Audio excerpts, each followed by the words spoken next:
vous avez déjà créé à la scène. Mais cette fois, c'est Jean-Paul Sartre qui en fait le dialogue, et cela nous vaudra de vous voir ensemble, Yves Montand et vous, Simone Signoret. Pourquoi d'ailleurs ne tournez-vous pas plus souvent ensemble? Une question que tout Elle le monde le se pose. détestait plus que quiconque. À la fin de sa carrière, Simone Signoret ne cherchait plus à convaincre. Elle regardait en arrière avec une lucidité froide, presque détachée. Les rôles, les récompenses, les applaudissements, tout cela avait perdu de son importance. Ce qui restait en revanche, c'étaient certains visages. Pas les admirateurs, pas les alliés, ceux qui avaient laissé une trace plus profonde. Ce n'était pas une haine spectaculaire, rien qui explose devant les caméras. Tout s'était construit dans le silence, dans des regards évités, dans des décisions prises sans elle. À cette époque, la presse pouvait transformer une histoire intime en humiliation publique en quelques jours. Une relation devenait un scandale. Une absence devenait une preuve. Et une femme même forte pouvait être exposée sans pouvoir se défendre. Elle a traversé cela plusieurs fois. Des critiques, des comparaisons, des remises en question constantes. Mais il y a eu un moment différent, plus froid, plus définitif. Un moment où elle n'a pas réagi. Elle a compris. Avec le temps, cela a pris forme d'une liste silencieuse. Pas écrite, mais précise. Chaque nom lié à une fracture. Avant de plonger dans cette liste, il faut comprendre qui Simone Signoret était vraiment. Simone Signoret est née en 1921 dans un contexte où rien n'était stable ni politiquement ni socialement. Elle n'a pas grandi avec l'idée de devenir une icône. Très tôt, elle a appris à observer, à comprendre, à se protéger. Ce n'était pas une beauté évidente, pas une présence facile à vendre. Son regard dérangeait. Sa manière d'être ne cherchait pas à plaire. Au début, l'industrie ne savait pas quoi faire d'elle. Trop sérieuse pour les rôles légers, trop indépendante pour les clichés habituels. On la regardait avec méfiance. Les premières années ont été marquées par des refus des rôles secondaires et surtout une forme de mise à l'écart silencieuse. Elle n'était pas rejetée frontalement mais jamais vraiment choisie non plus. Et dans ce milieu, cette nuance fait toute la différence. Quand elle a commencé à s'imposer, ce n'était pas grâce à une image fabriquée mais par une présence impossible à ignorer. Elle ne jouait pas pour séduire, elle jouait pour imposer une vérité. Cela a fini par fonctionner, mais cette reconnaissance n'a jamais été totale. Elle venait toujours avec une condition, avec une réserve, comme si elle restait une exception tolérée plutôt qu'une norme acceptée. Sa relation avec Yves Montand a renforcé cette exposition. Ensemble, ils formaient un couple observé en permanence, analysé, commenté. Ce n'était plus seulement une actrice, c'était une figure publique dont chaque geste pouvait être interprété. Et dans cet environnement, la moindre fissure devenait visible. Elle n'a jamais été naïve. Elle comprenait les règles du jeu. Mais comprendre ne protège pas. Avec le temps, les tensions se sont accumulées. Des regards qui changent, des choix qui excluent, des silences qui blessent plus que des mots. Ce n'était pas un seul événement. C'était une succession de moments qui, mis bout à bout, ont laissé des traces profondes. 5 personnes ont laissé des cicatrices qu'elle n'a jamais oubliées. Numéro CANQ, Jean-Paul Sartre. C'était celui qui l'a confrontée à une forme de froideur qu'elle ne pouvait pas combattre. Jean-Paul Sartre n'était pas un ennemi visible. Il ne cherchait pas à la détruire, ni à la remplacer, ni même à l'humilier publiquement. Et pourtant sa présence a installé un déséquilibre que Simone Signoret n'a jamais totalement accepté. Dans le Paris intellectuel de l'après-guerre, Sartre représentait une autorité. Un monde où chaque geste, chaque parole, chaque engagement devait être justifié, analysé, presque disséqué. Signoret évoluait à proximité de ce cercle sans jamais en faire complètement partie. Elle n'était pas ignorante, loin de là. Elle lisait, elle comprenait, elle participait. Mais elle refusait de réduire la vie à un système. Là où lui construisait des idées, elle défendait une expérience. Et cette différence, au lieu de créer un dialogue, a installé une distance. La violence n'était pas frontale. Elle était plus subtile, plus difficile à nommer. C'était une manière de regarder, de juger sans attaquer directement. Dans ce cadre, Signoret n'était pas combattue, elle était évaluée. Ses choix, ses prises de position, même ses silences pouvaient être interprétés comme insuffisants, incomplets, imparfaits. Ce n'était pas une critique ouverte, mais une mise en doute permanente. Et dans un milieu où la reconnaissance intellectuelle comptait autant que le succès public, cela avait un poids réel. Il y a eu des moments précis où cette tension est devenue évidente. Des conversations où elle sentait que ce qu'elle disait n'était pas reçu comme une vérité, mais comme une version inférieure de quelque chose de plus profond. Des instants où elle comprenait que quoi qu'elle fasse, elle resterait à la périphérie.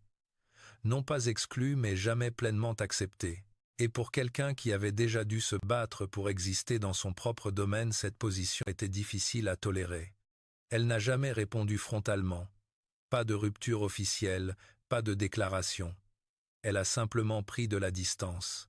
Mais cette distance n'efface pas ce qu'elle a ressenti.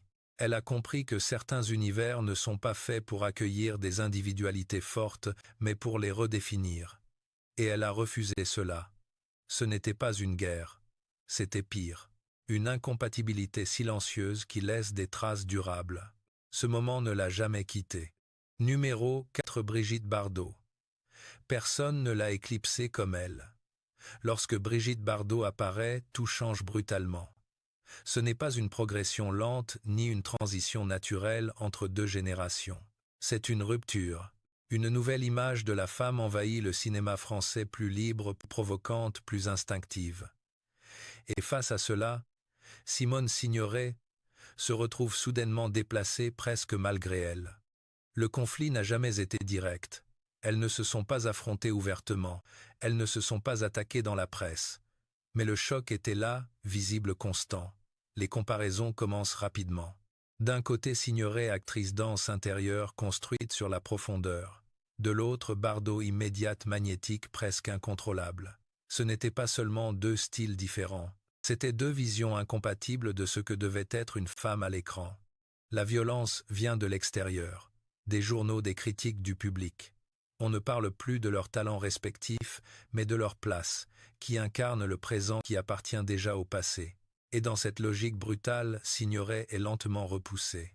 Pas rejeté frontalement, mais relégué, moins visible, moins central. Comme si une nouvelle norme venait d'être imposée sans discussion possible. Il y a eu des moments précis où cette bascule est devenue évidente. Des affiches, des couvertures de magazines, des rôles qui échappent. Rien de spectaculaire isolément, mais une accumulation qui finit par dessiner une réalité. Ce n'est pas Bardot qui attaque. C'est son image qui envahit tout. Et face à cette vague, Signoret ne peut pas lutter sur le même terrain. Elle refuse de se transformer pour suivre cette tendance. Elle reste fidèle à elle-même. Mais ce choix a un prix. Ce prix, c'est l'effacement progressif dans certains espaces. Une perte de centralité qui ne dépend pas de son talent, mais du regard extérieur. Et pour une actrice qui a dû se battre pour être reconnue autrement que par son apparence, cette nouvelle hiérarchie est une forme d'humiliation. Pas déclarée, mais réelle. Elle ne l'a jamais attaquée. Elle n'en avait pas besoin, mais elle n'a jamais accepté ce qu'elle représentait. Certaines blessures ne disparaissent jamais. Numéro 3. Marilyn Monroe. C'était elle qui a tout fait basculer. Lorsque Yves Montand arrive à Hollywood, rien n'indique encore que l'équilibre va se briser. C'est une opportunité, un passage, une étape dans une carrière qui s'ouvre à l'international. Simone Signoret l'accompagne, observe, comprend les règles de ce nouveau monde sans jamais s'y perdre complètement. Elle sait que tout ici fonctionne différemment.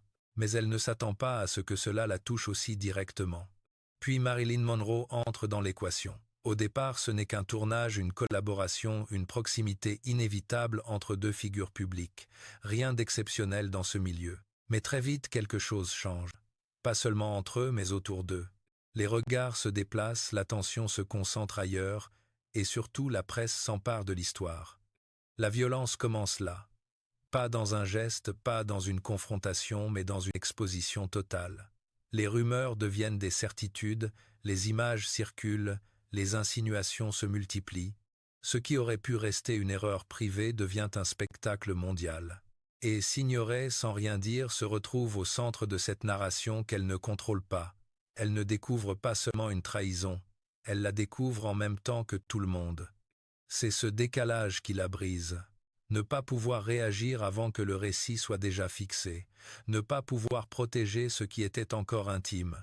Elle comprend que dans ce système, la vérité importe moins que ce qui est montré, et ce qui est montré, c'est une femme remplacée. Pas progressivement, pas discrètement, mais ouvertement. Il y a un moment précis où tout devient clair. Pas une scène dramatique, pas une confrontation directe, juste une accumulation d'images, de titres de silence. Elle comprend que rien ne sera réparé de la même manière, même si Montand revient, même si tout semble reprendre sa place, ce qui a été exposé ne disparaît pas. Elle ne cherche pas à se venger, elle ne dramatise pas publiquement, elle reste, elle continue, elle avance, mais quelque chose s'est fermé définitivement. Une confiance, une illusion, une stabilité qu'elle pensait acquise, et elle ne lui a jamais pardonné. Numéro 2, Yves Montand. C'était l'homme qui l'a brisé. Au départ, tout semblait solide. Simone Signoret et Yves Montand formaient un couple que beaucoup considéraient comme indissociable. Il y avait une complicité, une admiration mutuelle et surtout une impression d'équilibre. Elle apportait une profondeur, une stabilité.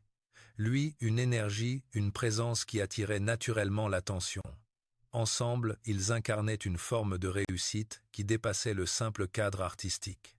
Mais cet équilibre n'était pas aussi solide qu'il en avait l'air. Avec le temps, la trajectoire évolue, les attentes changent, et surtout la pression extérieure devient plus lourde.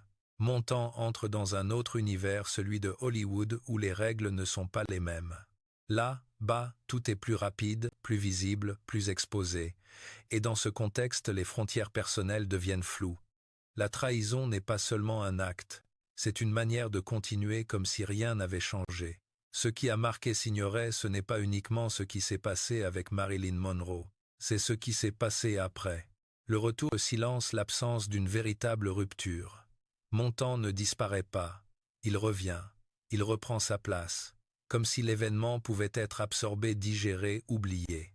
C'est là que la violence devient réelle, pas dans le scandale lui-même, mais dans la façon dont il est géré. Signoret se retrouve face à une situation où elle doit continuer à avancer sans que rien ne soit réellement résolu. Elle n'est pas confrontée à une fin claire, mais à une continuité imposée.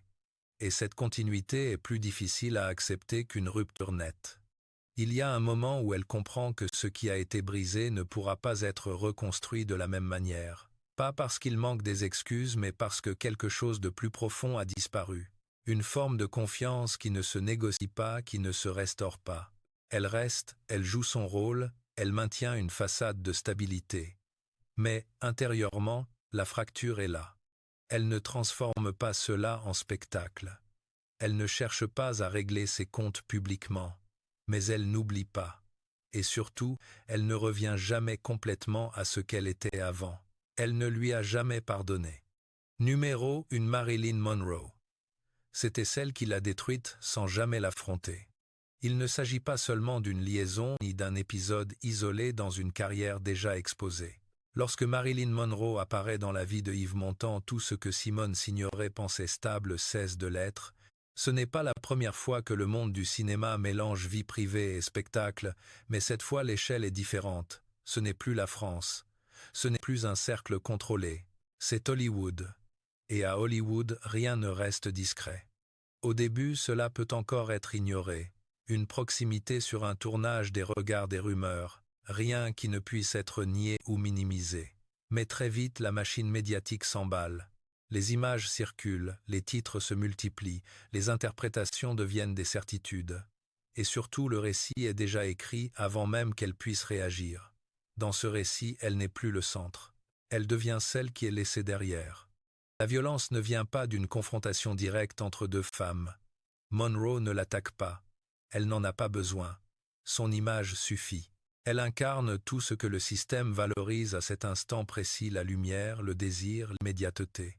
Et face à cela, Signoret est placée dans une position impossible. Elle ne peut ni rivaliser sur ce terrain, ni ignorer ce qui se passe. Chaque photo publiée, chaque article, chaque silence renforce une réalité qui lui échappe complètement.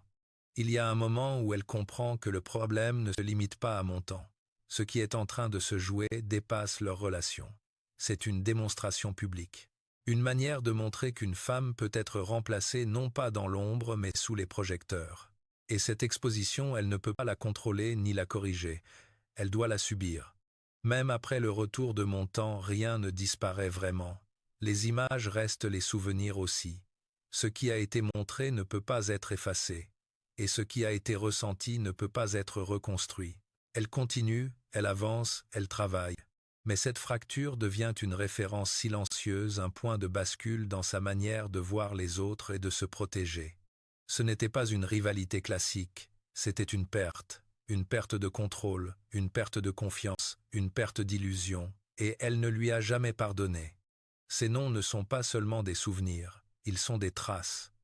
Des moments précis où Simone Signoret a compris que rien dans ce monde n'était vraiment stable.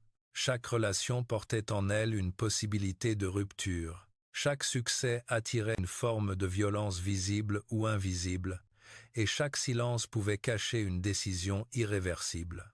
Elle n'a pas été détruite au sens où certains l'entendent. Elle n'a pas disparu, elle n'a pas abandonné. Mais elle a été transformée. À travers ses expériences, elle a perdu certaines illusions essentielles. L'idée que la loyauté suffit, que le talent protège, que la vérité finit toujours par s'imposer. Rien de tout cela n'est garanti. Ce qui reste, ce sont les cicatrices. Pas visibles, pas spectaculaires, mais constantes. Elles influencent ses choix, ses réactions, sa manière d'être avec les autres. Elles ne la définissent pas entièrement, mais elles font partie de ce qu'elle est devenue. Une femme plus lucide, plus distante, plus difficile à atteindre. Dans un monde qui valorise l'image et oublie rapidement ce qui la dérange, elle a choisi de ne pas oublier. Non pas pour nourrir une rancune, mais pour rester consciente. Consciente de ce que les autres peuvent faire. Consciente de ce qu'elle ne veut plus revivre. Elle n'est pas une héroïne parfaite, elle n'est pas non plus une victime. Elle est quelqu'un qui a traversé, qui a encaissé et qui a continué. À la fin, les gentils ne gagnent pas, ils survivent. Et c'est pour cela qu'on se souvient d'elle.